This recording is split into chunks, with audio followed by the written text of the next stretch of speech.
The main bit. All right. Well, I still don't really know how to start these. On the first one, I was like, should I have started with a proper introduction? And when I sent the first one that I sent to a bunch of my friends, they were like, yeah, you should probably get a proper intro.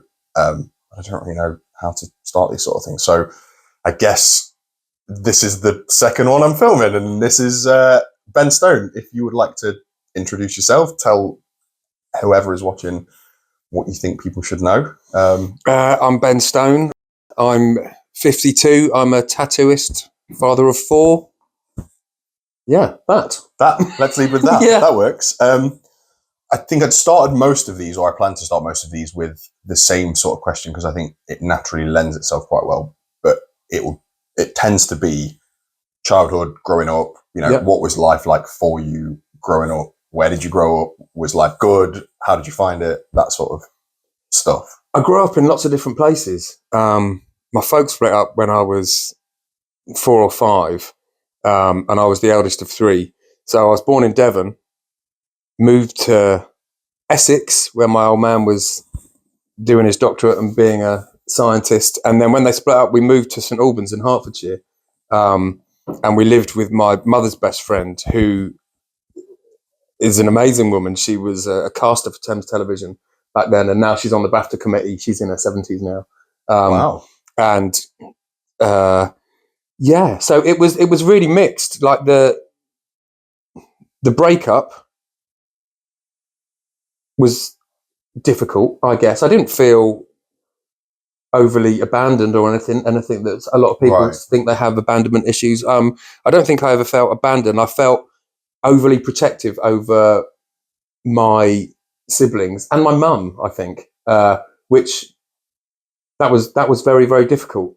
Sure. That's 4 years old as well. That imagined responsibility, and it was imagined. My mum is a real tough cookie, but as a result, I didn't really sleep very much as a kid. I was worried about house fires and intruders, and I would always have plans of how to get my siblings out of the house. Right. And when I was about 7, my stepdad came on the scene, and it instantly stopped. I don't know. It's like an assumed man of the house role. Exactly. Like, it's quite a weird sexist way of thinking, being that the family that I grew up in is an extremely feminist household.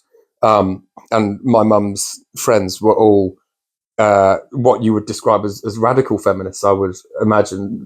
Less so now, or maybe that's just because we've actually moved forward now. But yeah, I guess the assumed responsibility of being the man at the house, but I do remember sort of like breathing out when my stepdad came on the scene. What, almost instantly? Yeah, it really was. Yeah, and I wasn't anxious. I was a very anxious kid. We all carry a certain amount of anxiety with us. But yeah, I do remember being anxious and then being less anxious and being able to be a bit more like that responsibility had kind of. Yeah, I could be a little prick. Even do you know what I mean? Said, like, grumpy, arrogant. Yeah. I can be a grumpy, arrogant sort of 9 to 10-year-old, sort of sulky, twattish. Yeah. Absolutely. Which you need to be, I think. So you say you got siblings? Yeah. Were you the youngest of No, I'm the eldest. I'm the eldest. Right. Well, that makes more sense then. Yeah. My sister's a couple of years younger than me, and my brother was like, I don't think he was a year old when my folks split up. So he was. So even more so for you then to be like, oh, I've got a little baby brother, and I've got to be like the top. And we all slept in the same room. All of the siblings. Yeah. But I bet that was really. We're really close. With them, we are really close. Yeah. Really, really close. And my dad's very similar with how he was raised. I mean, he's one of 5, and they were very similar. And he's still so close with all of his siblings. And that sort of like early life stuff when you have to go through stuff like that. Yeah, and I think a lot of it you do go through. I have a strange relationship with my old man because we don't see each other an awful lot. I love him. He's a great guy. But he didn't come up and he doesn't come up and see me much, and I don't go down there and see much. We got stuff to do. That is actually quite. It's sort of usual behaviour for the men in my family. But like I said, I'm very, very close to my siblings. But I can go for half a year without talking to my brother. But if he needs me or I need him, it's. But isn't that lovely? Yeah. To still be like, and it's fine. It's super close, and then we talk every 5 minutes until. And we are making more of an effort these days because we laugh about it now. It's like how are we so close and I don't know anything that's going on in your life, unless it's a bad thing. I think obviously it's not the same with siblings, but I've got relationships like that with people where I see some people 2-3 times a week. Yeah, and then I'll see friends that are off doing their own thing, and it's like you said, I've got my life, they've got theirs, and we're just doing our own things. But I can see them. I see a bunch of my old university friends, probably some of them once a year at Christmas, and nothing has changed. Like I've not gone. We're not as close anymore. I think that's a real friendship. It's a very. I think the one that you really don't have to maintain. They are quite rare. The ones that you don't have to maintain, and then suddenly they're as strong as anything if you need them, or sort of.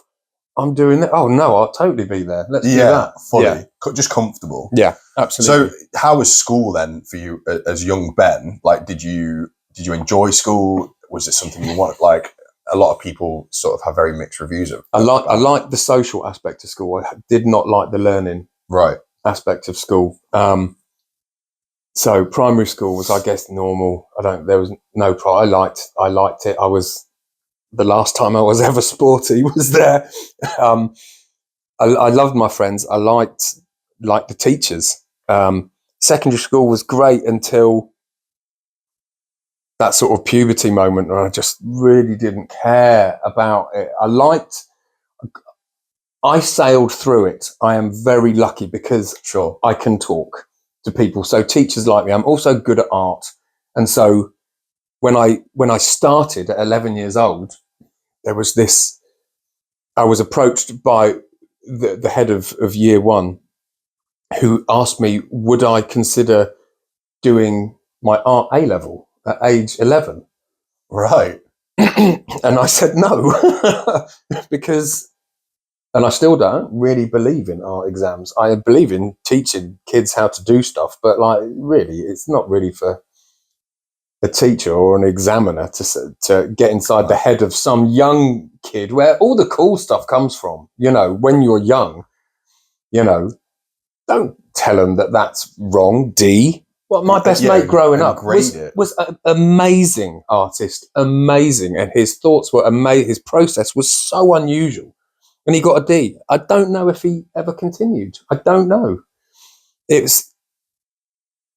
Which is really, he was definitely disheartened, and he didn't follow the path that we thought he would. So I didn't want to do that. Right. And I also, because I was a ginger, I had to defend myself. So I was a psychobilly. I had bald hair, big quiff. So I made myself look dangerous. Not right, but that's interesting. I made myself look very dangerous, but I also didn't belong to a gang or anything. I placed myself in lots of different social circles, right? And the one that stuck really was mainly women. The only person I stay in contact with from school is my friend Lucy, who lives in Bristol, and again, we might chat once or twice a year. Yeah. And every so often I'll go down there, she'll be up here, and it's nice. But yeah, but I just preferred music, and I knew that there wasn't anybody, and this really isn't arrogant, just because the amount of teachers that used to get me to do posters for them because they couldn't do it. Right. I knew that there was nothing that one of my art teachers nicked one of my sculptures. For their own possession. Yeah, because I left, and I was quite the truant in my last year because I didn't care, really. It's a wonderful school, but I didn't care. And when I I didn't go and get my exam results back until I think it was like the November, because I'd gone to London and decided to sort of live in a squat house with a band and be a roadie and and paint leather jackets. That's what I was doing. I was painting leather jackets for people. So school could go hang, and I didn't care that much. And I went back because there was this one sculpture that I'd done, which I thought, oh, that'd be nice. And I could tell in his face because I asked him about it, and he goes, "Oh, I have no idea." It's on his mantelpiece, and he's trying to poke a bit. No, yeah. But isn't it funny that so many creative types, whether it is music or art or theatre or anything, it's like you, even from like a real young age, like I was drawing. It's such a cliche, but it was like as soon as I could, I was drawing, and everything else at school kind of felt like I'm there to just get through it. I've got to get good grades or whatever, but like I'm grinding this out. Yeah. Whereas when I was doing what I wanted to do, it was like, oh, like the hour lesson is done, like that, and like you just know. And I think so many creative types know from such an early age that it's like, I don't want to do any of this other stuff. This is where I want to head. Exactly. And like you said, the grading of it like sterilizes it almost. It makes it so it's like it's the same as maths. It's the same as science. It's like it's right or wrong, and it still feels a little crazy to me. I hate it. My stepdad apologized to me a couple of years ago, and I can't remember this conversation. And he came up to there was no reason why he had to do this. I think we were talking about my own kids growing up and sort of, achieving. And he said, I do owe you an apology because I remember asking you when you were 20 and I worked in bookshops and photo processing places. So I could afford to go to gigs and this sort of thing. And he sat me down with the sort of fatherly, now listen, son. Yeah. What sort of direction do you think your life is going on? You can't just go around, drawing tattoo designs for people and apparently I said to him, well, what I'm going to do, I'm going to find a band that needs an artist and I'm going to design their t-shirts and they're going to take me around the world. And he laughed at me and said, that's the most ridiculous thing I've ever heard. And then a year later, I was in America with a band, and for the next like 30 years, I was involved with bands. Doing exactly what you said you were going to do. Exactly. Take me around the world, and I'll share my daubings with you. This is good. Being a tattooist was way too hard to get into because I wanted to do that from when I was like 14. Right. So in the absence of that, but that was what. School was never going to. No. I remember we had a lesson in,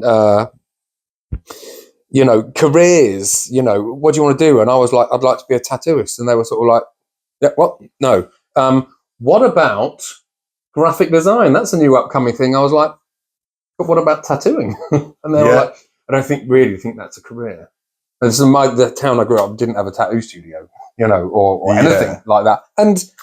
But I don't think that attitude has changed because I was, I mean, I've told you that before, but I was at a very like similar thing at sort of 17 doing art A-level and I was drawing Ed Hardy flashboards, like redrawing them and sticking them on the same way you'd see in a studio with all the little jaggedy cut out, like. Yeah.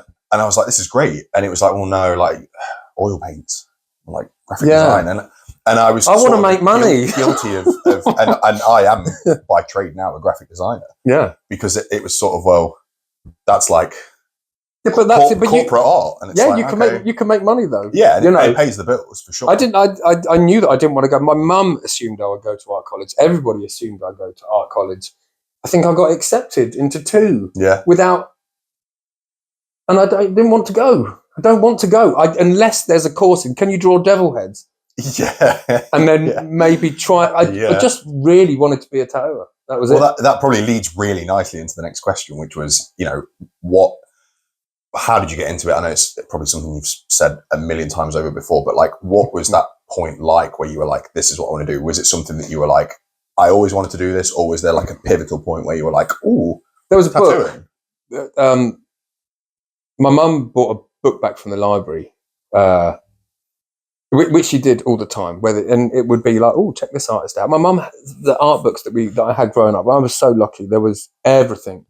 There was all of the classic stuff, and we used to go to the Tate Gallery a lot. Because your mum was an art teacher, right? She was an art teacher, and she is just an artist, full stop, really. She has a degree in the history of art. But having that influence, I imagine, from the off is like, but it wasn't all poncy, stuffy art books in the house. It wasn't all. We had Frank Frazetta books and stuff, and that's the stuff that gets me. That is the stuff. It usually is things like comic art, Bernie Wrightson's drawings. That's the things that ignites the passion. I mean, I like things like when I was at this age, I liked Dali and the stuff which is cool to like. I like the scenes of hell and anything with a skull. All the Bosch stuff, very absolutely. But my mum had bought this book, and it was a Chris Roblowski book. I think it was his first one, called Pigments of Imagination, and it just had a really nice selection of drawings and photographs of tattooed people.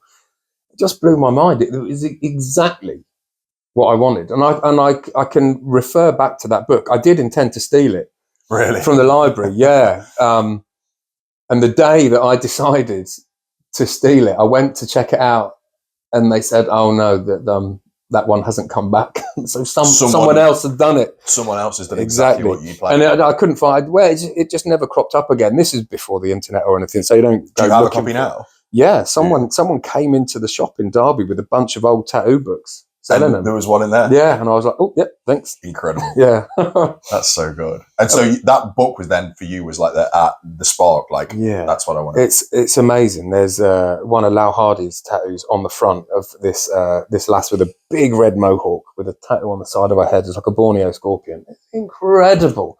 Like back then, it was just, oh my god, a tattoo on her head. Yeah, that was a big thing then. And it looked amazing. It's like body decoration.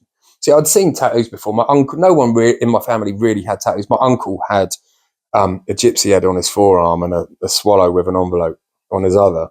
But, you talk to him about it. He got it because you thought that's what you did. He was a towny guy, And but to see how that changed somebody, that massively amazing. Well, it's a commitment as well, right? And within this book there is back pieces. There's pieces by Ed Hardy. Is it that book? I think he has a huge lizard tattoo up the side. It's not what you see on the t-shirts. This guy draws, understands. Yeah. The stuff that you see in the mainstream, that's street flash. But when it's often the way that the street flash, there's something about it because the person doing it, he can pull stuff out if he needs. That guy draws. Yeah. Not phased by it. I have a book of his dragon sketches, and it's so loose. You couldn't photocopy one and tattoo. Is this the one that we were looking at where if you were to follow like the body, there's legs coming out of somewhere where there shouldn't absolutely be a limb, it's impossible, but it looks great. But even just a line drawing, you can't photocopy it and just tattoo it on.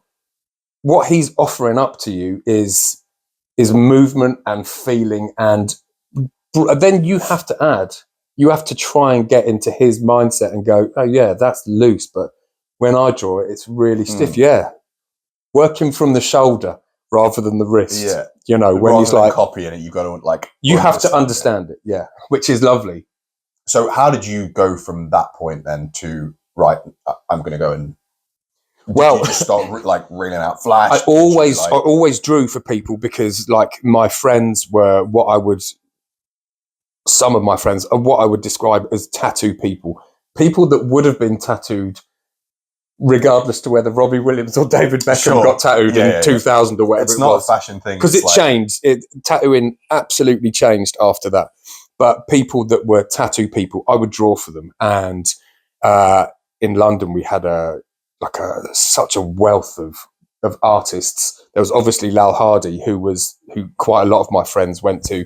And some of the bands that I worked with, when they saw my tattoos and they wanted me to design tattoos for them, go to Lau. But there was like George Bone was tattooing in London. There was a dude called Mr. Sebastian who did proper out there tattooing and piercing, and I designed quite a few tattoos that my friends went to Mr. Sebastian. So they take your stuff to an artist. Yeah, like, absolutely. So payment enough, really. Yeah. Like to satisfy the ego, knowing that something that has come out of your brain, someone is happy to wear that forever. Oh yeah, and that's amazing. And so the next step up from that was like to actually do it. Imagine what that would be like. Your life would just be, champagne and tulips. But it isn't. But still, the ego is paid by. It is a very egotistical thing, isn't it? It's like there's this weird, like, it's on a dime between like a lot of artists you speak to are very like self-deprecating and very humble and like, but also to sell your work, to have your work tattooed on someone, to tattoo someone, it's quite an ego. To sell a painting, the money. Someone wants what I've done. It pays a bit of the mortgage, sure, and your electricity bill, and maybe you get something a little bit nicer for your tea. But the ego getting paid is amazing. That's what makes you want to do the next one. Yeah, for sure. It's like, oh God, that's amazing. It's like when singers get addicted to the applause, or a comedian gets addicted to the applause. It's a human thing, isn't it? It is. It's a very human thing. Yeah. So then that transition between like, my friends are getting my stuff tattooed, like how did you first like? Okay, so I did it for years. I at age 16, I used to walk into studios, which was just terrifying. Yeah. Studios were so terrifying back then. They still are, aren't they? Yeah, they can be. And I would ask, can I sit in your waiting room and draw?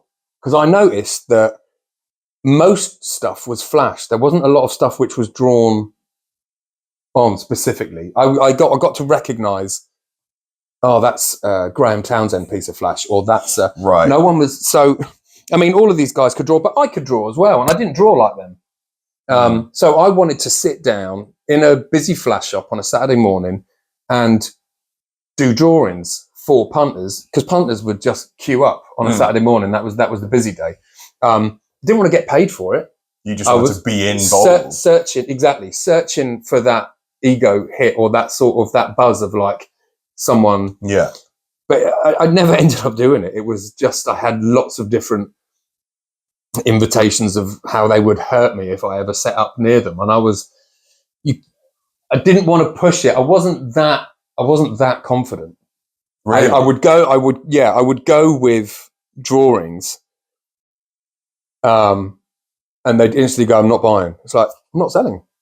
I want to be an asset. I want to be part of this, please.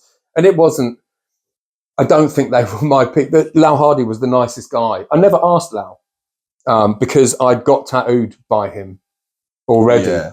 There was that, but he was actually the nicest guy out of all of it. He was actually quite open, because I'm very inquisitive. I was like, what's the elastic band for? What's this? And there was a bit of eye rolling, sort of like another young kid that wants to get into it. Well, no, I don't think many people wanted to get into it back then. It was it not like now, but it was.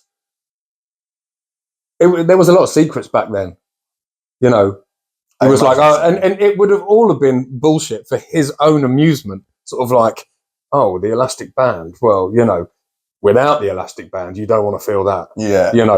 This tames the beast. And you at 16 wide-eyed. Like, so I was like, really? Well, make sure that's on tight then. Yeah. Yeah. So eventually I forgot about it, and my career went in a different direction, and I focused mainly on the bands and the traveling. But I still kept drawing occasionally for people. And then one of my good friends, Lucy, she moved to Brighton, where I was living at the time, and she wanted a vintage Rocket Girl, and never drawn many women at all. And especially like coming from a big feminist household, and to draw sort of like buxom women in thigh boots and bikinis with like laser guns, just it never. So I did it, and it was really nice. And there was a new tattoo studio that had opened, which seemed a little less obvious than the rest of them. It was called Temple, and it was run by a guy called Lester, who's unfortunately no longer with us. He was a lovely, gentle guy, and I went in with Lucy just as a sort of like hold her hand while she made some life choices, really. And he went nuts with the design. He goes, "Oh my goodness, where did you get this?" And I was like, "I drew it," and it kind of rushed back in again, right? Because I was like 28 at this point. It rushed in, and I was like, "Yeah, I can do this. These are my age people." I'm not like 16 going, "Hello, can I have a cup of beer, please?" It was, oh my goodness, these all look like arty, nice guys, and it seemed there. And so I went there when she got tattooed, and I was like, "Do you do apprenticeships? Is there any way that I could learn? I have a wealth of this sort of stuff, and really, I got tattooed by this, la la la." And Lester was like, "We don't really do that sort of thing." And I was like, okay. And this is where the confidence came in. So this is how much difference you're a decade makes. Yeah. I just booked a tattoo with him. Really? 4 hours, and just wore him down.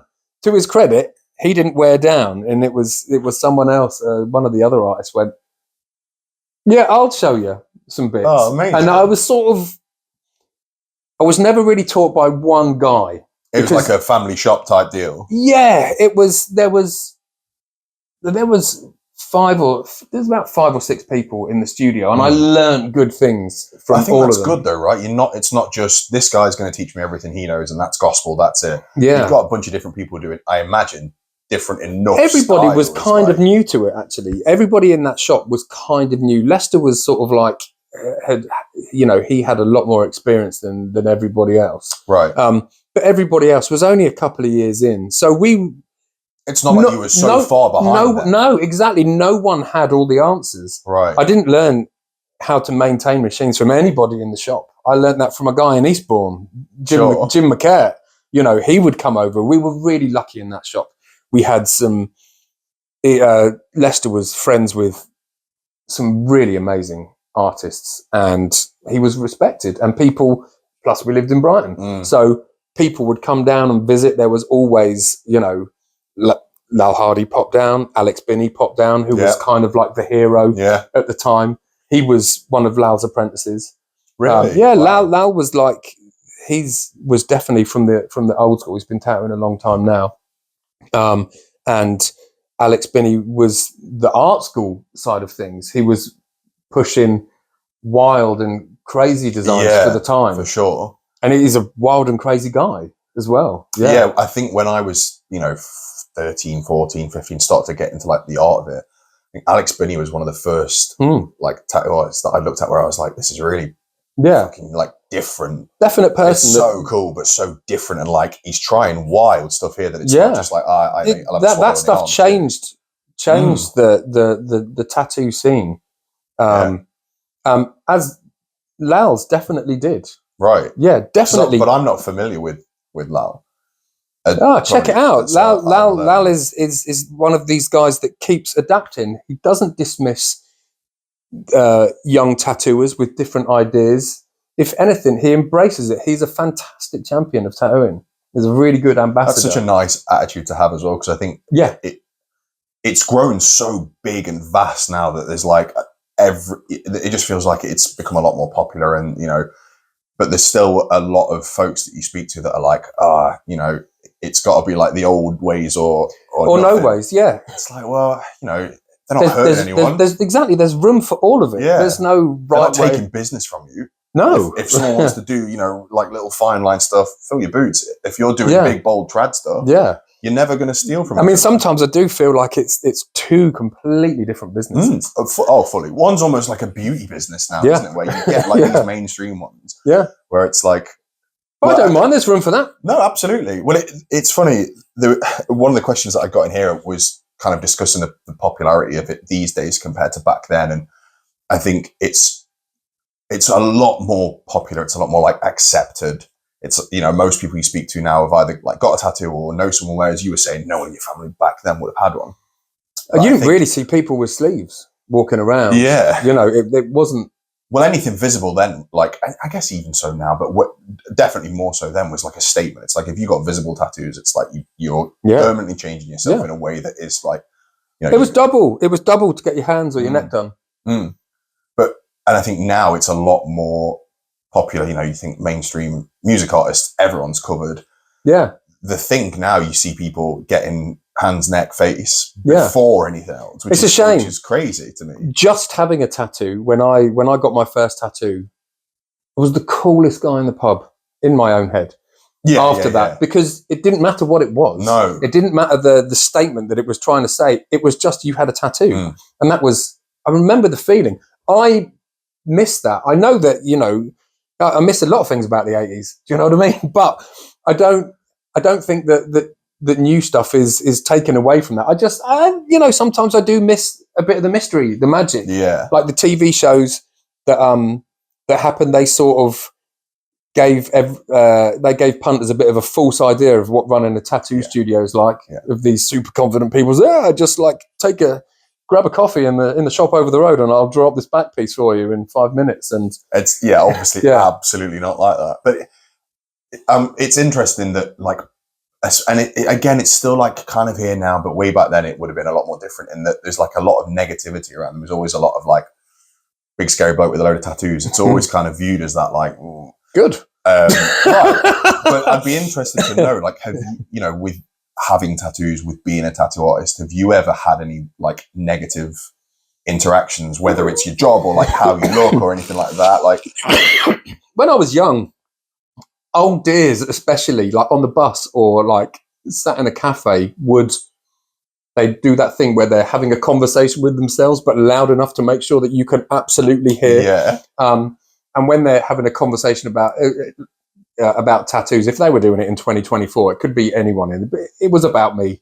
We didn't have sleeves on our t-shirts, and we were covered in tattoos. And there'd be things like, "Oh, they're worse than fingerprints. They are." It's like, worse than fingerprints. It's like, well, only if I'm committing crimes and stuff. It's like, but the implication of, I think that probably says more about her family than me. To have that to hand to be like worse than fingerprints. Yeah. Honestly, I thought, because like the first few sort of like jobs that I had, like I worked in a hairdresser's for a bit. I didn't want to be a hairdresser. I just wanted money. But like it came with an apprenticeship. So I used to work on Saturdays and I used to work one day during the week. And I was unapologetic about my appearance. I think maybe I wore clean clothes because, you know, but the hair was always hairsprayed up and the tattoos were always on show. That's part of it. And the old dears whose hairs you're washing, once you've made them a cup of tea and you're polite and you're nice, they've crossed a barrier. I'm still me, but they will come away with, well, he's ever such a nice, polite young man. And then it's a surprise. And exactly. And the same way, I worked in a couple of bookshops as well when I was younger. And it was always the same. It's sort of like they look at you like, you work in a bookshop. Mm. And, you know, they'll ask a question and I'll go, oh, no, that's Umberto Eco. And they go, oh. He's got tattoos and he knows about books. I know. Yeah. But I think that attitude is softening, and it might be to do with the fact that it is like a mainstream. As you know, as shitty as it is to see Robbie Williams with his awful grey tattoos and that, it's like the upside of it is that it becomes a more acceptable thing for people to not go, young man with tattoos, scary, committing crimes. It made a lot more work for people, which is good. That's the plus side. They're always cropping up, aren't they? But I think the only downside for me, and I'm lucky because I don't really get, but you end up tattooing loads of normal people, or in the industry. I can't believe I'm saying industry. That was another weird thing when tattooing got referred, but the business started tattooing normal people, and that was something that we didn't really get to do a lot of, because I find normal people quite difficult to work with, because I think we have a lot of people that think they should have a tattoo now in the same instance, like people think they should buy a puffball skirt in the 80s because it was like a fashion. So they think they should do it, and they can look in the mirror and go, fucking hell. But all their mates have got them. So down a disco, it's okay. But so I think some people think, well, why haven't I got a tattoo now? And it hurts if you don't want one. Yeah. it hurts so much more. Yeah, it really does. The people, and then they will try and micromanage it, you know. And also the placement, the placement is far more obvious, and people wanting stuff on their hands, which I don't really have to deal with that, because I don't know if people just don't ask me to do. And I'll say, I often say, what else have you got then? I was going to say, have you ever all the time new folks coming through and they're going, when I know, if I can't see any tattoos on them, I say, what else you got then? Because I actually want to know. I love tattoos, but I also want to. I might have a few ideas of how I'm going to approach it, and if they've got lots of color work, then that's going to make my decision go one way. But I will try and counsel someone out of getting their hands and stuff. But that's a really respectable thing, and I think that was always instilled in me when it was like when I got my first, the first tattoos I got on my feet, tops of my feet, because it was like, well, in 10 years I hate them. I just put socks on and we're away. Exactly. But it was always a case of, well, like you get places that no one can see, and then you build it up and you get a few more. You want to see if you can do it first. Yeah, right. And if it's for you, you might get them and hate them and go, actually, like this really is. You could faint and vomit and just go, I hate this, and then you look in the mirror and go, oh my god, what's my nan going to say? And and it could be horrible. And then you've just see if you can wear it first, because it shouldn't be for everybody. I liked it a little bit better when it wasn't for everybody, but times change, and actually, I've been surprised by some of my normal clients that come. Well, that's good. I'm always learning, and actually, those people that I would consider like normal folk can often go and get some of the more outrageous tattoos, which is and surprise wonderful. You with it. Absolutely. I was going to say, do you think the normal folk? That's so funny, such a funny term. I know.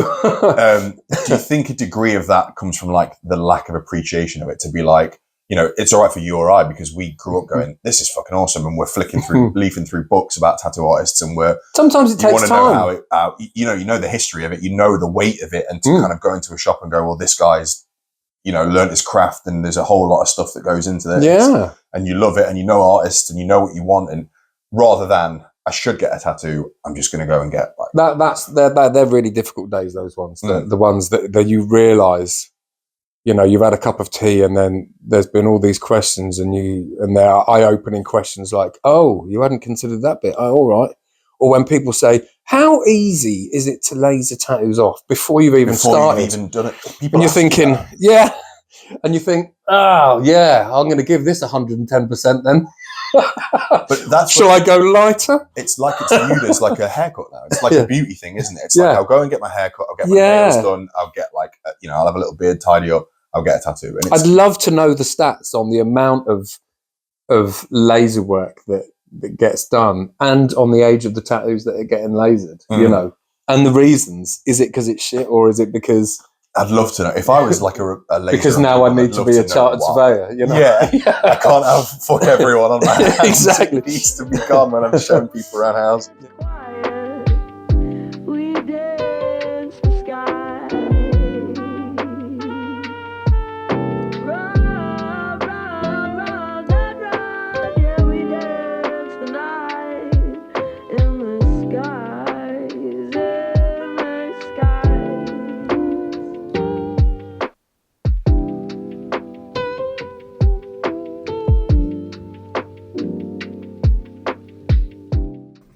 Hello person watching my video, sorry to bother you, only take up a minute of your time.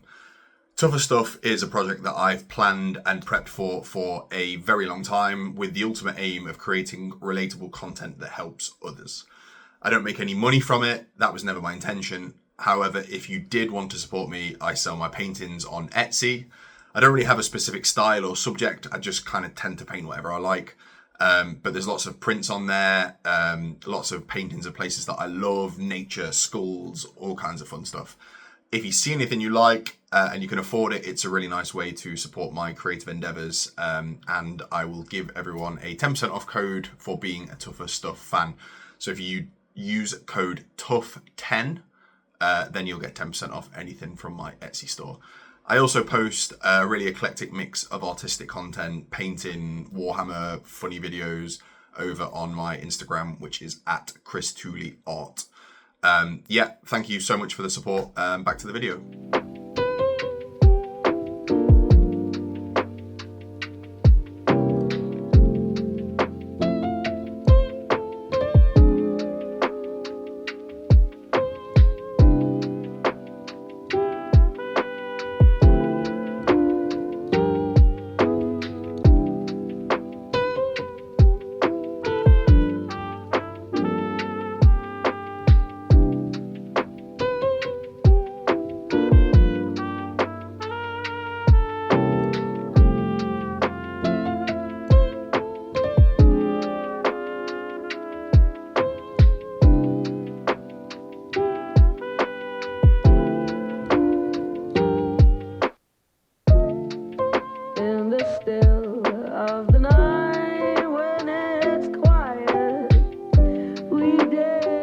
Well, so flash forward then to you owning.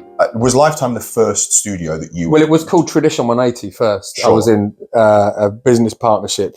Yeah, that was in 2002 in Derby. And that was that the first place that you ever like owned? As it was like, this is my business, I'm running it. Like, that's me. Yeah, that was the first one. I didn't really want one, but I know that I couldn't work with most tattooers. Right. The old school attitude is abrasive, and it was usually someone because they're the only guy in town, and I don't know why. Well, maybe I do know why people were so guarded, and and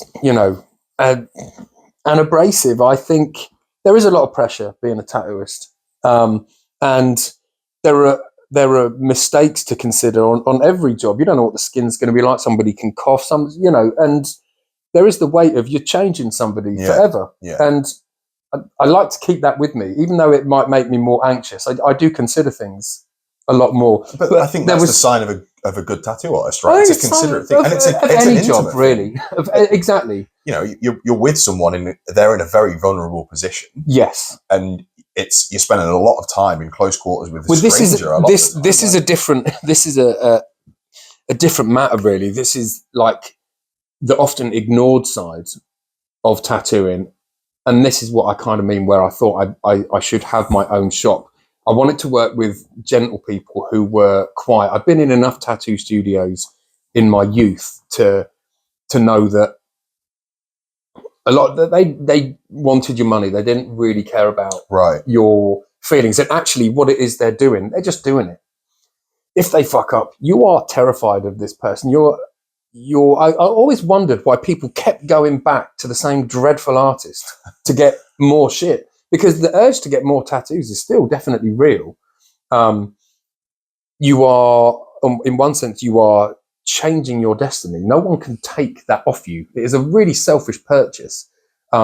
So it's for you, and the feeling that you get after that is that you taking charge of your body. Your haircut's going to grow out. Yeah, sure. The Ferrari that you saved up for can get dinged or nicked or burned. You can lose everything, but your tattoos are yours until someone chisels them off your body or you rot away, And so I did often wonder why people kept going back, because they didn't want the hurdle the hurdle that you had to get over to get some sort of relationship, even if it was a horrible relationship with a tattooer. You didn't want to have to do that again. Right. So they kept going back. So when the idea was that everybody gets a cup of tea, everybody gets an ear of what they want, even if it's a stupid idea. or it's a basic idea. If you don't like repetition or don't like answering the same questions, don't become a tattooer. Yeah, right. You know, at the time that I started, it was kanji and stars. So, can I have stars, please? And you think, well, yeah, it's another hour of doing stars, but hey, it's their first introduction. Them, it's their if you make it nice, if you make it nice, the next thing that comes back, they're going to look through your book because they're going to, you know, hopefully like you. There is in order for a tattoo to work well, the client has to sit down and take instruction and be still and have trust, and that trust hasn't been earned yet. So not the first time anyway, which is the scariest. Exactly, time. That's the barrier, isn't it? It's not earned. So if you can put somebody at ease, or you know, I tell people that are getting tattooed for the first time, you know, you do actually have more control in this situation. If you think, I'm not a hard-ass tattooer, if you want to take a break, if you're feeling a little bit anxious, just let me know and we'll go and have a cup of tea. I'm in a slightly luckier position that my studio is private and I tend to only tattoo one person a day, maybe two if they're a couple that are coming in. But it works. Most of my customers are return customers. Right. Yeah. But what I was going to say about that is that, so I think you tattooed me first time probably 10 years ago. Yeah, maybe so, like but I think one of the things that I went, fucking hell, like I want to get tattooed by Ben Stone is a work aside, quality of work aside, you forget all of that, is like that you feel attended to and feel like special. And oh, that's nice. Yeah. And you know, I'm not trying to big you up or anything. Maybe I am, but I've been tattooed by a bunch of people, and thankfully everyone's been really sweet and really great, and you know, I've got no complaints. But with you, it was always like you say, a cup of tea and a chat. And at the time, you kind of don't understand the gravity of that. But for someone that's coming in that might be real nervous, like you say, it's their first time. It's this big, scary thing. You know, I don't know how it's going to feel. What if they fuck up? What if this guy's nasty? You hear horror stories these days of artists abusing the position they're in. Yeah. There's a whole raft of stuff. But for someone like you that like puts that at the forefront of tattooing and not just, I'm going to take your money and do whatever. Yeah. It's like the most refreshing thing. And I think it's one of the reasons why so many people I know go back to you for work and I come back to you for work, because it's that, like, I know full well that I'm going to get an incredible piece, whatever, but it's everything else that comes with it, where it's like just a fucking solid guy. Do you know what I mean? I like people as well. That's the thing. I do like people. And it is one of the things that other people used to say that's one of my skills. Like when I was working in retail and stuff, can be nice and helpful. I am able to leave my woes at home, and I do like to be fully present for whoever is being tattooed. And obviously, people once that trust is established, and they know that they have an escape plan if they need, which is, if it's too grim, we'll have a cup of tea and then we'll reapproach it. They loosen. Yeah, massively. And that's when people, they know that it's not a big scary thing. It's a commitment in a positive way, and not like it can still hurt, but they know that there's somebody on their side. I'll work as quick as I can, you know, without, you know, compromising, and we'll play music. And if you want to talk, then we'll talk till the cows come home. If you don't want to talk, if you want to put your headphones on and disappear and do what you are, that's fine as well. Yeah, absolutely. More often than not, people just end up talking about everything. Yeah. Yeah. But it's the same, you know, my mum's a hairdresser, and that is like the biggest bulk of her job, is to just counsel. Yeah. You speak to people and I guess it probably comes with being in that vulnerable position, but you get people like pouring their heart out, because it's like, well, I'm already in the most vulnerable I think spot. often it's a trick. You find yourself suddenly safe and trusting. Yeah. And then out it comes. That's a really nice way of thinking about it, actually. I also drip feed my woes and anxieties into conversations. That's one of the ways that keeps my brain Right. That's an interesting dynamic. It's great. Then. I mean, it goes both ways. Absolutely. I do. I think, because sometimes you end up being a counsellor quite a lot. Mm-hmm. I have people that refer to me as the counsellor. Sure. Yeah, like a few, and it is mostly men. And they always will sort of, right, just about time to come up for another counselling session. Oh, and we'll probably have a tattoo as well, at the same time. But that's such a powerful thing, like people say it as a joke, but it's probably got a lot of weight in it. It's nice. I'm honoured, really. Yeah, right. But like I say, it does go both ways. Like in order to hear about other people's problems and anxieties, you end up carrying it with you. My mum did a counselling course years and years and years ago, and then whilst doing it, she had to see a counsellor as well, right? To sort of sort your own head out, like carrying all the baggage. And I found I don't see a counsellor. I have done. It was amazing. It was really, really good. But what I do now is I drip feed my worries, and so or if there's similar instances, if somebody's telling me about a relationship breaking down or something, or parents splitting up or abusive relationship, I have 100 stories of similar things that have happened to me. Which is that's a good counsellor, isn't it? To be able to kind of soften it and go, actually, you're not on your own. Like I've been through the same sort of stuff. And or I know a guy that's done. I mean, I never use names or anything. I've got a guy that is doing. You're not alone. This is, and actually, this comes up quite a lot, and it does help. It does help, and it's helped back to me as well. I'd never even considered that it might have been like that. Yeah, it's wonderful. As it was both ways. It keeps really a nice balance. Yeah. I have absolutely noticed 100% that the things that I haven't talked about or drip fed into conversations over a week are the things that have caused me the most grief in the end, before I've had a chance to sit and talk with my missus or give my mum a ring and it comes out, you know what I mean? And most everything else, because you've spoken about it, nothing's been fixed. It's just the weight of it. Exactly. I mean, I tell my kids. I mean, my youngest children have just turned 18 2 days ago, and they are really healthy in the way that they. Fantastic. That they.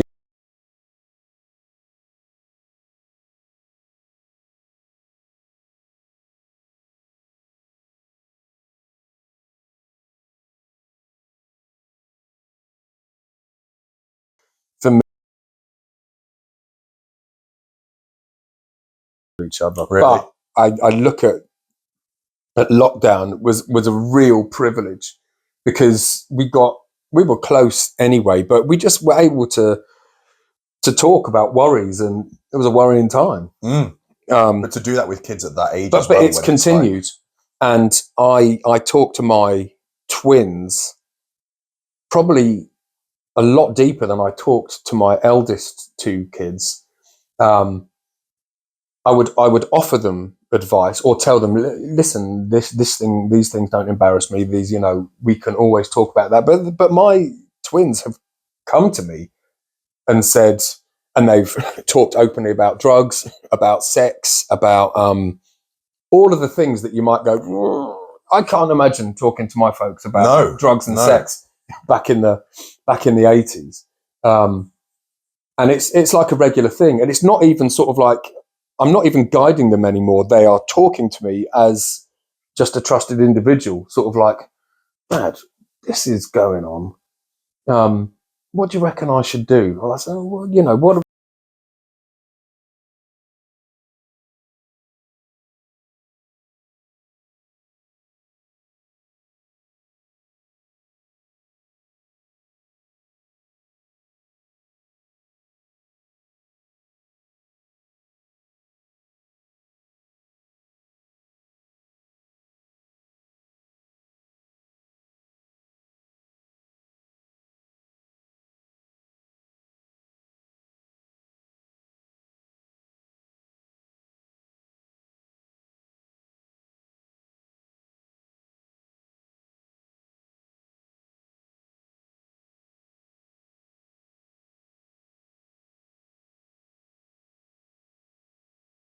has been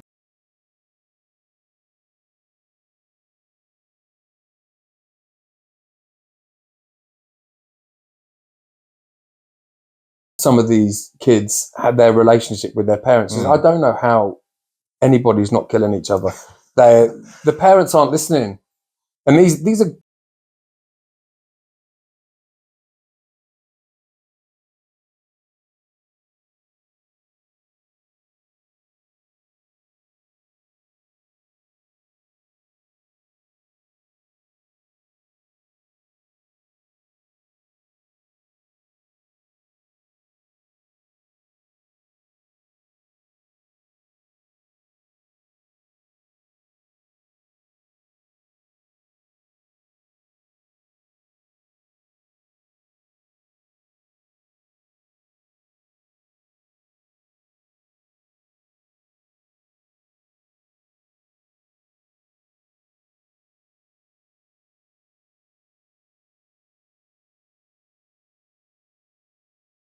like, come on, get up, college, this, what, go to, you're an adult, you do, I'll try and get off your back. You're in control of your own destiny. How's your brain? Is your brain okay? That's a really sweet thing, though, I think. Yeah. It is definitely changing, and I don't really know why. I don't want my children to be children anymore. I want them to be adults. That's the job. That is the job. Parent is, in my opinion, being a parent is getting your kids ready for adulthood and getting them to a place where if they bump into somebody in the pub and the person is aggressive, talk them down. Yeah. Don't hit them. It's not just fucking twatting one. Exactly. Nice one. Well done. It's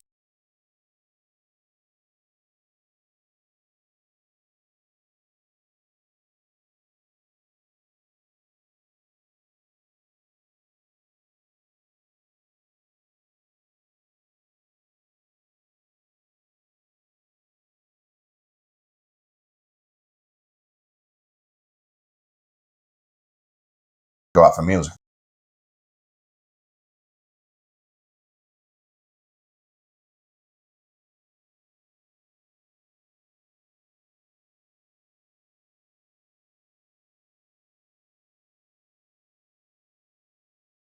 you speaking with them because they're nice. Because you want to. There's no duty there. No.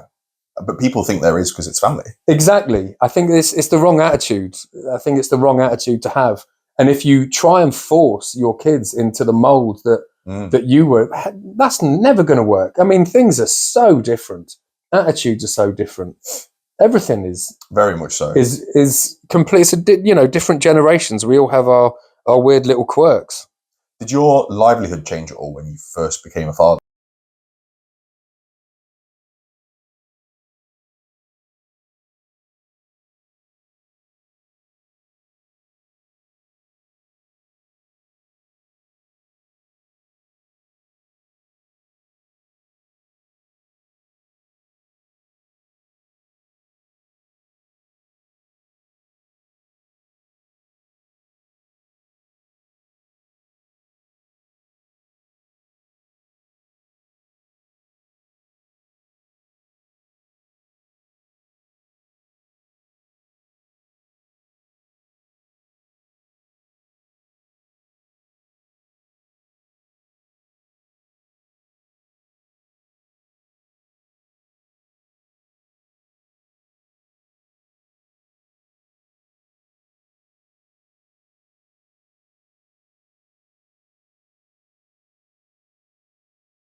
If it does something, you don't stop being a human being.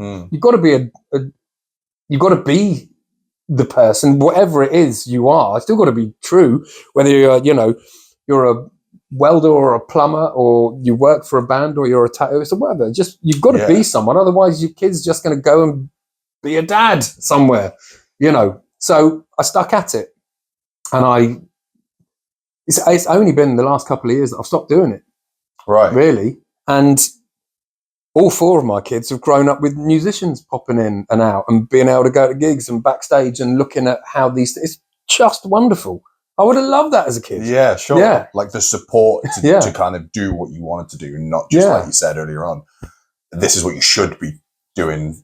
You know, they're lovely little privileged positions. Yeah, for sort of being able to speak with the band that you just saw. I took my best mate to the band that I work with, and one of my twins and his girlfriend, and the singer ended up driving us home, which is normal for me because I've known him for 30 years. Sure. But then talking to my son afterwards, it's such a big deal because he was stood with 2,000 people going mental, and he loves the band. And then suddenly we're all driven home. We're all drinking coffee in the kitchen at like 2 a.m. Yeah. And it's just that's lovely. And had I stopped doing it, so I could pay more attention to coffee mornings and making sure that I don't know, all the stuff that you do as toddlers. It's good to get away. It's good to.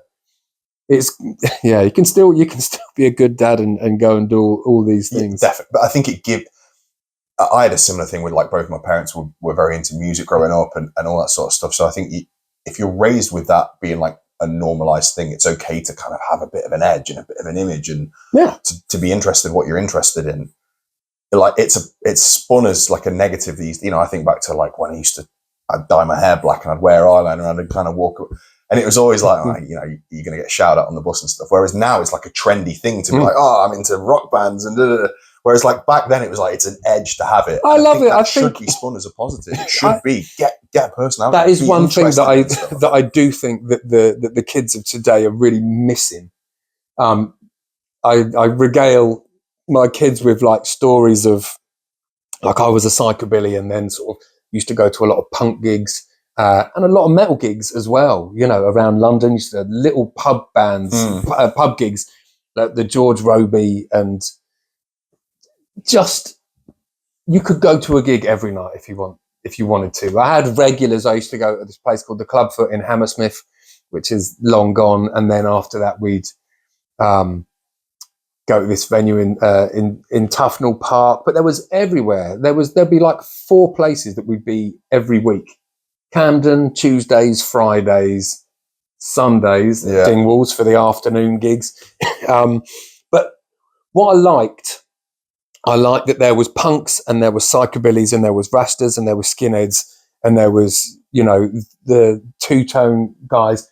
And it didn't all have to be aggro at all. No. I went to all of those types of gigs, But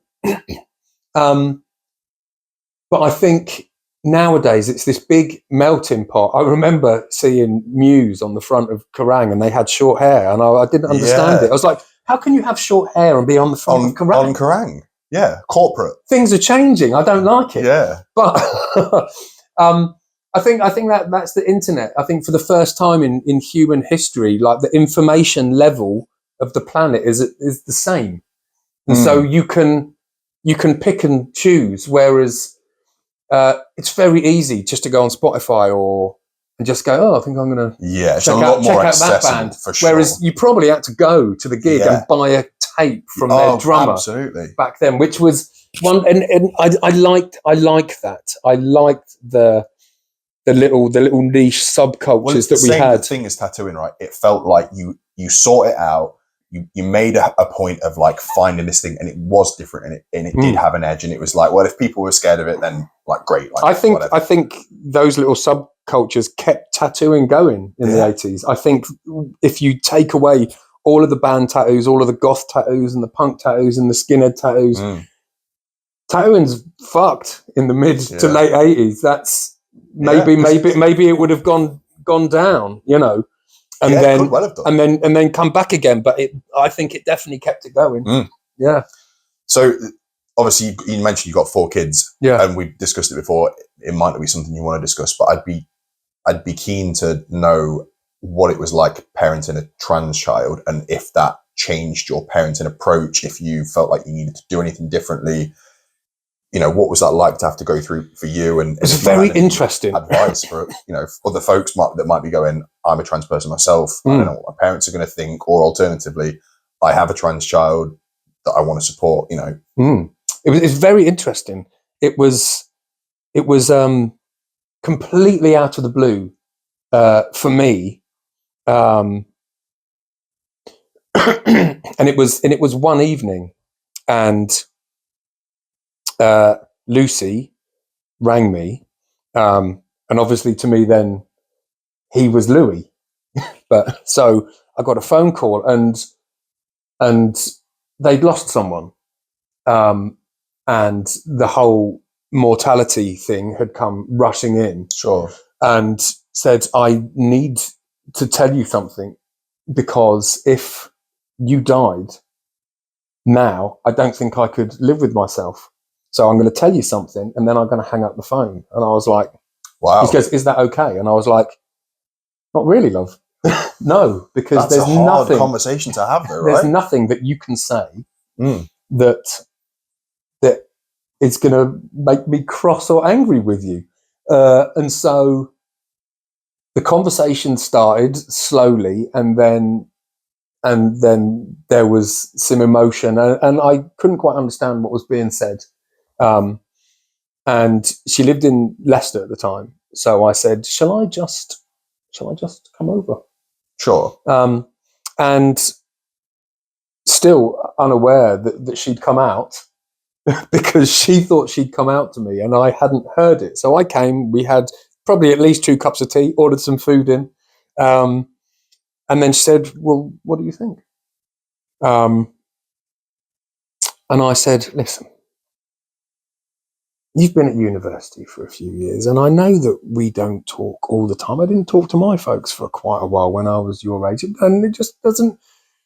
I'm not going to die. I'm still completely on the wrong track here." And I said, "It doesn't. I know that we don't speak as much, but I am always here, and I am proud of you, and I love you."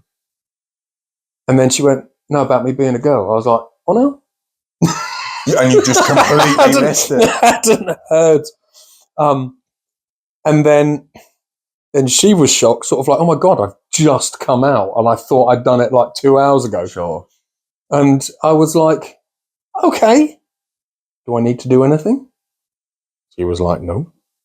I was like, well, then we're good. So I have a daughter. How wonderful. And obviously I have questions. But yeah, of course. And I think that's natural. Yeah. So we talked for ages. And I just want her to be safe as a parent. That's the main thing. My daughter is 6'4" and very striking looking. And very confident in how she dresses. Sure. And looks fantastic. But will always be noticed. Exactly. Will always be noticed. Yeah. So naturally I worry about that. I come from a very feminist household, as I've mentioned. And when people ask me about the trans issue, I think it's as tailor-made as it has to be tailor-made for individuals. Of course it does. There is some people are just getting on with their life and just, like Lucy, fantastic artist, happily in a partnership with her non-binary partner, and they're not hurting anybody. It's fine. No. I'm also aware of people headbutting 70-year-old ladies on demonstrations because these old feminists are fighting for safe spaces for women and women's rights, which I absolutely agree with. I think everything is a discussion. Of course. Everything is a discussion. But people don't want to have the trans. It's the internet again. People are only interested in if it's black or if it's white. Yeah. And it's, you're either with us or you're Satan. Which is so dangerous. Yeah. I really think dangerous. If you need to scream at a reporter at the top of your voice, it's like everything that gets sort of radicalized slightly, you know. Exactly that.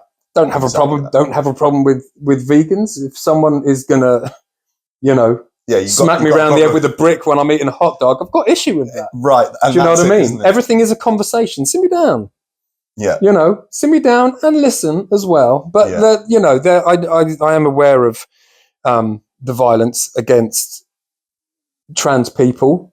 Also aware of the violence caused by trans people. We are just people. At the end of the day, that's it, isn't it? There's no excuse for headbutting a 70-year-old lady in New Zealand. There just isn't. Sure. There's no excuse. You know, my mum's one of those ladies, you know, and I'd be a bit pissed off if someone did that to her for my mum expressing an opinion. Everything's a conversation. Exactly. But everything's a conversation. That is why that's a lot of like the root of this whole setup. Yeah. Is that I wanted it to be not just this bloke on here is coming in tattoos and he's coming on here preaching about trans things, but then actually it's a lot more of like I'm just going to listen to what this person is saying and not just it's a bunch of black and white headlines of you know, really attention grabbing clickbaity stuff. It's actually, when you break it down, it's just people trying to live their life and do their own thing and not hurt anyone, and it's fine. There are places that me and you, when I was young and more extreme and very obviously tattooed, because that's what I chose to do. I chose to look like that. I chose to look abrasive. So to protect myself as a non-fighty ginger kid, I chose to, you know, nature's way of stand back. You know, I'll come get to know you. There are places that I didn't go to, not because I knew that my presence would upset people, and I don't want to upset people, but I'm not going to walk in and preach sort of like young weird kid rights, because why can't I? Yeah. Why can't I be in the produce section of Harrods? Exactly. Because I don't fucking want to be there either. Do you know what I mean? Yeah. In Brighton, we used to drink in quite a lot of gay bars because there was no grief in a gay bar ever. And I've got friends who I wouldn't take to a gay bar. Right. So everything's a conversation, you know? Yeah. Where should we go tonight? Should we go to Barty's? No, because fucking X is with us. Let's go to one of the mainstream ones where he can be a loud, brash prick. Yeah, exactly. The guy that I know he doesn't mean it, but you know he's going to say something. So you don't do it. Yeah. So it's about being human. I don't need to fight for my rights to stand in the middle of the produce section of Harrods. Because you don't want to be there, like because I don't want to be there. It doesn't matter. So if there's a bar, like I think there was an incident with, I think it was a baker that refused to do, the baker was a Christian guy, refused to do a gay wedding cake. Do you want that person baking that cake? Do you want that guy making your cake? I'd rather are you going to fight for it? That would be like, hell yeah, I'll bake you a cake. No one got beaten up. Do you know what I mean? And that was something that could well have happened. Yeah. Especially in the 60s, 70s. Do you know what I mean? Do you know what I mean? So maybe it's like the guy's faith is his faith. Yeah. Pick your battles. Pick your battles. So everything, I think that it is. I'll say it again. Everything is a conversation. Yeah. There is no blanket that covers the trans argument. No. At all. People are just people. Well, that's it. I think they get lumped together. We are only going to hear no one's going to hear about the nice, gentle trans couple that do digital art and are making waves in the art world. No one, that's not newsworthy. There is going to be the guy that's now a girl and is going to prison and he's... Yeah. Of course. So, you know, that's a Daily Mail people issue. That's not an issue for people like me. Of course, exactly that. But that's what it boils down to. People that are frightened of their own shadow. Yeah, exactly. But don't look like it. Try the opposite. Yeah. So the fact then that, you know, you've got your twins have just turned 18, you've got a trans daughter, there's all this kind of, there's a lot that to have gone through. What advice would you have to someone that is perhaps going to be a parent soon, or is perhaps a parent now that is a bit lost or whatever? Like, you know, what pearl of wisdom would you have to kind of give to someone to go, look? I think for me, your children are going to teach you more about the world than you think. The curveball. See, with Lucy, I did actually ask her about talking about this. Right. I was going to say it. Just because it is part of my story, but it's part of her story. Sure. And I had asked her quite close after she came out. I asked her, how long have you felt like this? How long have you known? That's one of those questions as somebody that has never questioned his gender. If somebody asked me, what does it feel like to be a man? I have no idea.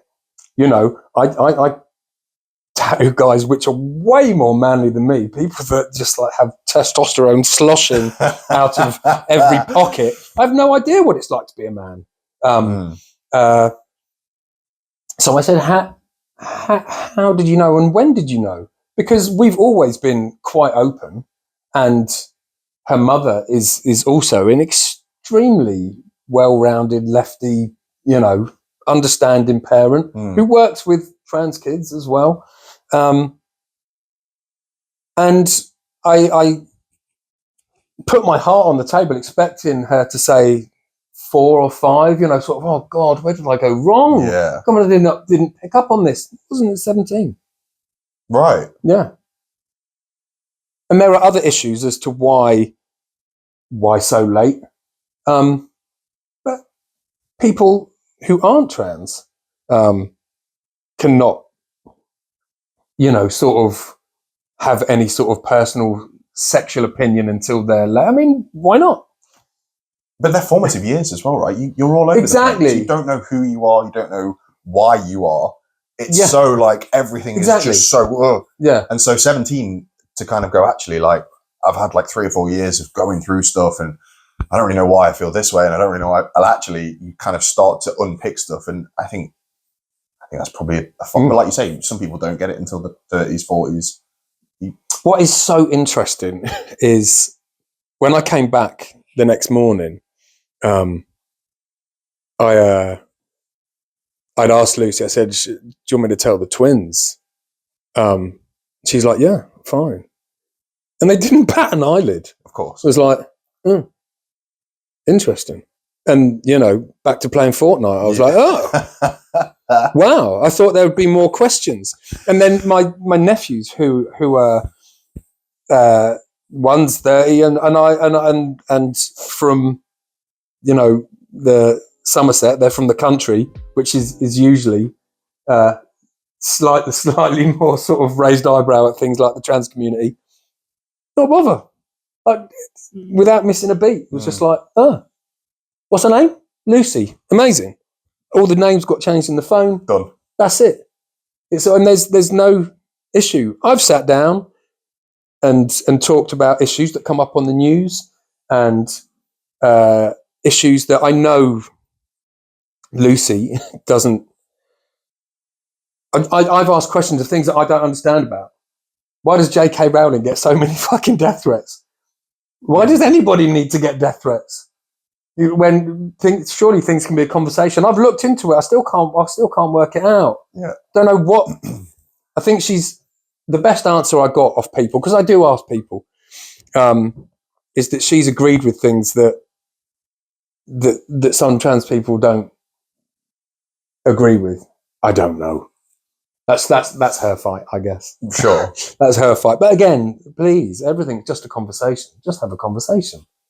But I think that's so important, isn't it? To just be like, I'll get some context to behind. I'm quite happy to be the duffer in this situation. I will ask. Yeah. You need to do it. Yeah, I need to ask. I'm happy to know. Exactly. I've coasted through life quite happily. Happy in my skin, happy, and I guess that's a privilege. Now, I just didn't think about it. When I was growing up, there was guys in dresses in pubs. Not many. Most goths I knew, male goths wore dresses and stuff. So very androgynous subculture, though, isn't it? Yeah, but the I don't know what's going on in their heads. Actually, most of the goth girls, goth guys that I knew that wore dresses were incredibly hetero and just sort comfortable. Absolutely. So it's never really been a shock. I think the shock is the anger surrounding it. It is suddenly screaming for trans rights, and it's like, oh, conversation. Just understand why you're sad. What do you need? How can I help? You know, because my brain was racing, and I couldn't quite work out what. Because you could be married, and I said, this, you can't be screaming and punching people for just to go to a different toilet. Surely that's too much. But like I said, I don't know. I don't understand. So it is a conversation. It is I've been illuminated a lot of places. I've put myself in other people's shoes, and yeah, everything's a conversation. Be good to each other. Exactly.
I'll circle back then. There's only a couple of bits left that I'd like to cover, but I think we sort of touched on it earlier on about, like, you discussed counselling and like your own mental health and kind of that relationship between clients and having those conversations and stuff. But again, it's completely up to you with how comfortable you feel, but how have you been affected by like mental health and stuff over the years? Has it been something that's kind of touched on your life? Has it been something you've struggled with, grappled with, or have you actually been all right? And yeah. I'm lucky that I'm really well supported and always have been. My family is really strong and very, very good to talk to. And you have different tiers, sort of like your day-to-day problems. You can sort of, it gets diffused with talking to my partner, and then, or my sister, and then onto my mum, or, friends and stuff. But yeah, there actually have been real issues. Things that really catch you off guard when my first business partnership split up.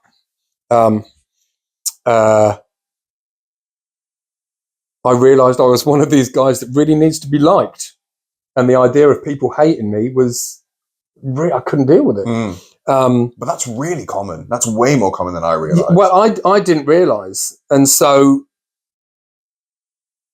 I never defended myself. I did the deed. I said, this has to stop. He didn't want it to stop. All the people in the shop, I think I would have been okay with it. I'm quite good at letting things ride, but he was causing a lot of problems for other people in the store, and there was general disruption. And I was always going to make sure that he was going to be taken care of.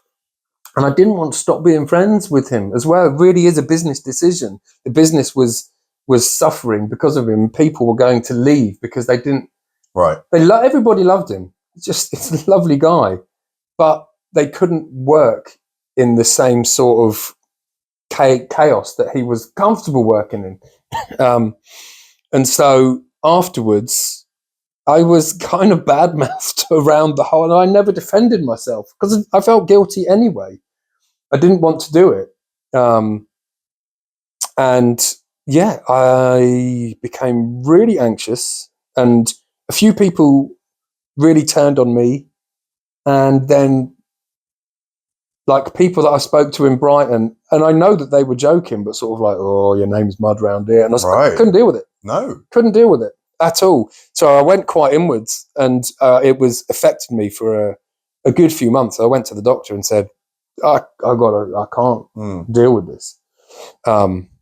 But I don't want to take drugs or anything like that. So she suggested counselling, but it might take 6 months. You know, what are you going to do?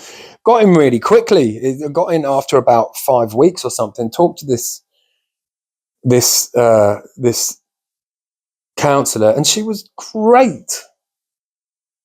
It was great, and it turns out there was so many more issues that I needed to discuss. I mean, this was almost like the straw that broke the camel's back. Right. And actually, I became quite okay with the idea. There was actually different, but if I hadn't gone, I don't know how I would have dealt with it. It's so important to talk to somebody. I also had the twins were young and little. Like, dealing with twins is my missus the business and my missus wasn't the person to talk to. And yeah, but and that got resolved relatively quickly, and I was pretty happy. I'm a bit of a control freak. I think it's when things are out of my control that I get issues. I remember having a period of like quite intense anxiety when I lived in Brighton, when I first started doing my own taxes. When you do self-assessments, when I started working with the band, so it was been in the early 90s, and I'm quite dyslexic as well. So back in those days, I just took my accounts down to the HMRC, and I agree with paying taxes. I don't have a problem with this. I just said, I'm very dyslexic, and this is what I spent. And it took 3 people to fill the form in. So it wasn't obvious. No. And I went to different floors, and I was like, this bit isn't my department. You need to say. So that was already sort of like, oh God, what if I get this wrong? And I got a bill for 10 grand. I don't think I'd earned that year. And it was a mistake. So, but the initial sort of like, dread. You know, like the cold sweats, and it's like, I'm out of control here because I don't understand this form. Yeah. I don't understand what they want. I don't understand all of these things, but I'm also too lazy to learn. So, so I let them know, and it turned out they owed me 180 quid. That's a big step. It's 10 grand. That, I think that particular year there was a lot of that. So I think it was the year after, coming, you know, sort of like January, the beginning, was I got this crazy anxiety, absolutely crazy anxiety. You'd go through it all over again, and I would get it like every year. It's like, I don't want to fuck this up, but I don't understand. And then, you know, I just gather me papers and just go down, and it's sorted. And then they stopped accepting people walking in, and then a couple of years later, I had the shop up here, and I just did, you know, I got an accountant to do it. Yeah. Which is far better. But yeah, things that I you know, can be a control freak. That's a hard thing when you have kids, watching them cut their path, and you can see the mistake they're about to make. And knowing that they need to do it. They need to make the mistake. Sitting on your hands, or actually more often than not, Chris, them completely proving me wrong, and me going, yeah, fair enough. I was wrong. Yeah. Turns out, yeah. But that's your point about kids teaching you way more than you'd have thought. I said it yesterday, you know, to my kids. We were sat round quite late, and I'm making some brash statement, and they're laughing. I said, listen, it is, please don't take that everything that comes out of my mouth is gold. Sometimes it's just an expletive. Yeah. But that's a great lesson for future kids, isn't it? That your parents aren't God. They're not like the be all and end all. They're not always right. They're humans. They Absolutely. Very important to stay human. And they support me as well. The kids are fantastic. All of them. What's really funny, and I was smiling earlier on, the first question in this is, what does being a man mean to you? And we literally covered it earlier on, but it's fine to say nothing, or it doesn't mean anything. But what would you say being a man means to you? Yeah, no idea, because I've had to ask myself that question, because I've had to ask it of my daughter. How would you know? I genuinely love to know, but maybe it is something that can't be discussed. Maybe it is that internal something. Maybe, some of the things that you do that I don't even know what I do that would make me manly. I have no idea. No idea. I think that answer's fine. Yeah. And that's why I want to do this same question for everyone that comes on, to kind of go, is it something that every bloke's walking around there sure of himself going, I'm a man because of X, Y, and Z? Or is it actually like, I'm only really a man because I kind of think I am. Like, I don't really know why or what I do that defines it. Yeah. I look like the picture on the poster. Right. Yeah. Roughly. Yeah. If you were to meet your 17-year-old self, what advice would you give them? Interesting. Yeah. 17. I think I quite liked being 17. I think I was just doing the beginning bits of everything that I'm doing now. Really. I didn't live at home. I lived it was like the young one's house, basically, with various punks and hippies and all sorts. Sure. I think I loved it. Right. Yeah, I don't think I've really got any regrets from that time, actually. Yeah. Keep on going, kid. It'll be all right. Keep doing the same thing. But I love that. That's Dave. This is a good thing to be like, just keep on doing what you're doing. Yeah. How many people could tell their 17-year-old self, like, don't do anything different. Just keep doing the same thing. Yeah. Do you have any goals or any desires for the next 5 years? Like, is there anything that you want to be, I'm working towards this is what I want to get done? I quite like the blank slate-ness. I think the twins turning 18 is it's a weird little landmark. Big milestone, I'd say. Yeah. So that's the last of my children. I'm legally no longer responsible for them. I'm going to move to Hawaii. I quite like I'm really looking forward to exploring my relationship with my partner. It has changed quite a lot. We've had quite a lot to deal with over the last couple of years. One of my youngest kids developed Type-1 diabetes just after COVID, which is an enormous upheaval. Right. It's life-threatening every day, which is crazy. Crazy to deal with. He's doing great. Good. And as much as he doesn't need me in other aspects of his well-being, he's taking control of this. So we are beginning to sort of be, well, it's just us now. You could do whatever you want to do, and that's it. Do we like each other? Can we exist like this? Should we go on holiday? Let's go on holiday or not? Yeah. So lovely. Yeah. Great place to be in. Yeah, just a little bit. I've been a parent for 28 years. And so, whereas parenting, I think, changes and probably gets less as they get older, there's still guidance to be had. There's still hugs to be given. Absolutely. Absolutely. But it just means that, if I go to Hawaii, social services aren't going to take them away. Right. a wonderful position. Exactly. So that, exploring the next phase, really. Don't quite know. Probably lots of art galleries in continental Europe would be lovely. A lovely spot to be in. Yeah. What a great position. But like as regards work and stuff, I don't quite happy doing what I'm doing. As you should be. Yeah, quite happy doing what I'm doing. That's the goal, isn't it, for most people to get to that point. So yeah. Fantastic. And then the last question is, obviously I'd ask everyone that would have like a little charity thing that they want to donate to, and there's no specific amount that you have to specify or whatever. It was just a nice way to kind of top and tail each of the episodes to kind of go, here's a cause that I care about. This is what I'm going to donate to. Did you have a charity in mind that you wanted? Yeah, it's the JDRF. It's a Diabetes Foundation development. Obviously, completely hadn't heard of it until my boy's diagnosis. It's incredible. Diabetes affects so many people now. So this is type 1 diabetes. It's just, there's nothing you can do about it. Your pancreas just stops making insulin.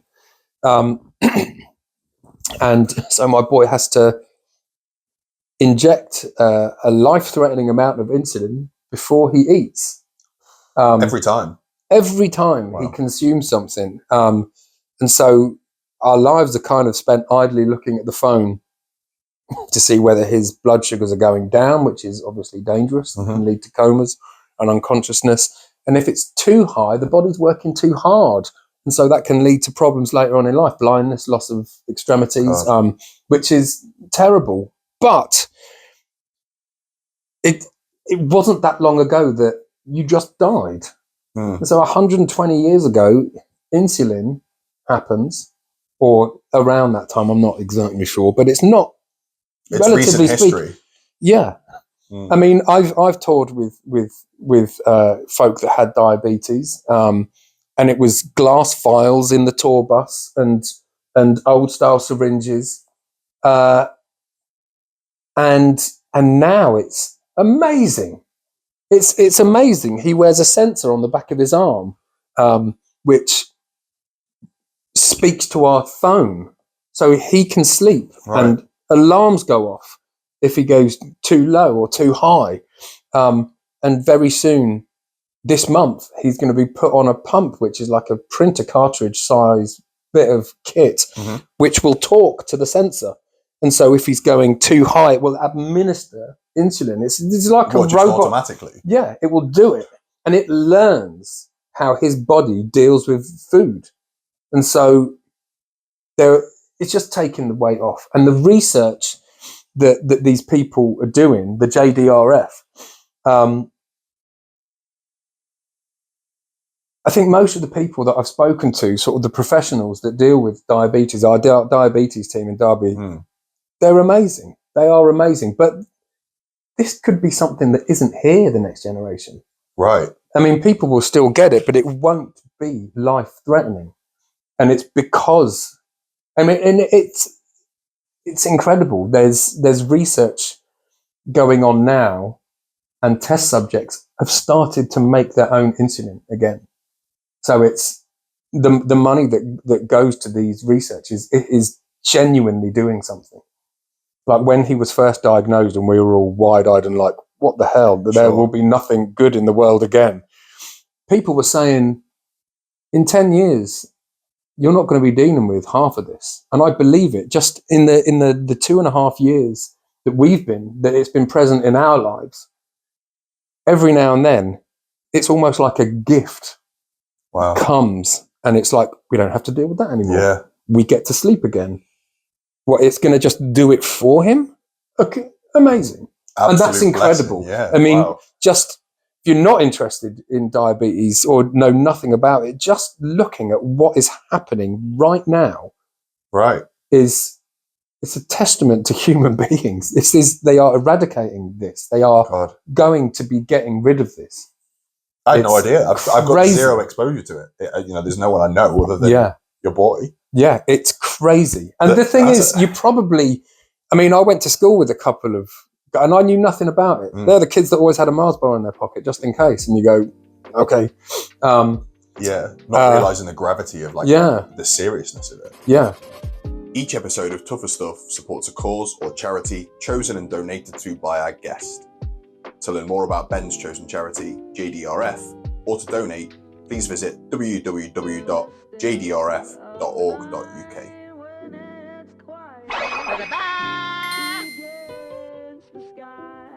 The old portrait of yourself that you sent that you may have forgotten about. That's amazing. And the same outfit. I wore the same shirt. The same shirt. The same yeah, outfit, so the same hair. I should have said this before, because then you could have been there just drawing it while, and then just got, there you go. Yeah, just like when we were I doing was sat sketching away. Dude, that's amazing. Yeah. Do you know, it was really, really good fun to work on. It was quite a good photo. It was a great photo. This is probably like the third or fourth selfie I've ever taken in my life. There's a photo of me looking like Popeye with a sailor hat on, gurning, which I used to send as a response to people. Sure. But yeah, I took it in my ensuite bathroom because the yellow light in this tiny little white room took the red out of my face. And I thought, and I was a bit drunk as well. I drank quite a bit of whiskey. The confidence. Yeah. And I thought, there we go. Yeah. And I showed my missus, and she goes, that's a nice photo. But that is a lovely drawing, man. That's really good. Well, do you know, it's exactly like me. The texture on the shirt actually looks like brushed cotton. It's fantastic. It's really good. But it was absolutely like some photos if I'm drawing them in that sort of way, they just lend themselves really well to it. And it was just, I knew what I wanted to do, and I wanted to get all the contours and the lines and the hair. And it was just, yeah. Fantastic work. Thank you. And thank you for giving us your time and for my pleasure. Chatting away and being open. And yeah, seriously, thank you. My pleasure. Brilliant. If you were affected by any of the issues on this episode, there are links in the bio to resources that may prove helpful. Thank you so much for watching Tougher Stuff. Take care of yourselves, be kind, and stay shiny.